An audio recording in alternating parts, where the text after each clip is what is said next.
આજે બનાવીશું બજાર જેવો દાબેલી મસાલો। તો તેના માટે એક પેન લઈશું અને તેમાં 1/4 કપ ધાણા લઈશું।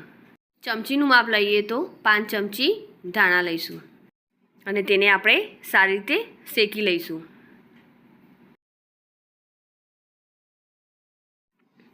તેમાં આપણે 2 ચમચી વરિયાળી એડ કરીશું, 1 તમાલપત્ર એડ કરીશું, 2 તજના ટુકડા એડ કરીશું અને 2 ચક્રી ફૂલ એડ કરીશું, થોડા લવિંગ એડ કરીશું, 4 નંગ ઇલાયચી લઈશું, થોડા કાળા મરી લઈશું। ધીમી ફ્લેમ પર થોડા શેકીશું તેને। આ મસાલા સરસ રીતે શેકાઈ ગયા છે। હવે આપણે આ મસાલાને કાઢી લઈશું અને ટોપરાનું છીણ લઈશું, સૂકા લાલ મરચાં લઈશું અને 1 ચમચી તલ લઈશું। તેને પણ સારી રીતે આપણે શેકી લઈશું અને શેકી લીધા પછી આપણે તેને એક ડીશમાં કાઢી લઈશું અને તેને ઠંડા થવા દઈશું। ઠંડા થઈ ગયા પછી તેને આપણે ક્રશ કરી લઈશું।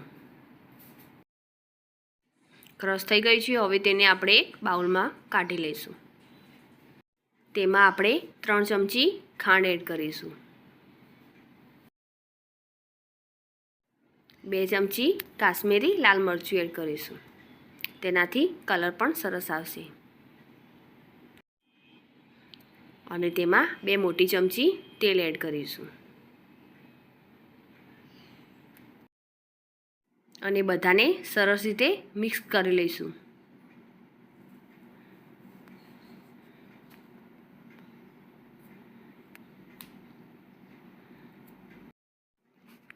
મસાલો સરસ રીતે આ રીતે મિક્સ થઈ ગયો છે। હવે આપણે તેમાં સ્વાદ પ્રમાણે મીઠું એડ કરીશું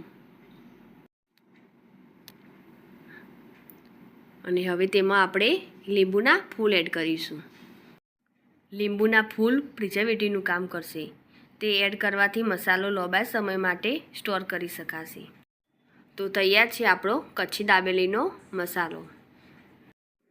આ મસાલાને કેવી રીતે યુઝ કરવો તે હું નેક્સ્ટ રેસીપીમાં શેર કરીશ અને આવા જ વિડીયો જોતા રહેવા માટે મારી રેસીપીને લાઈક, શેર અને સબસ્ક્રાઈબ કરજો।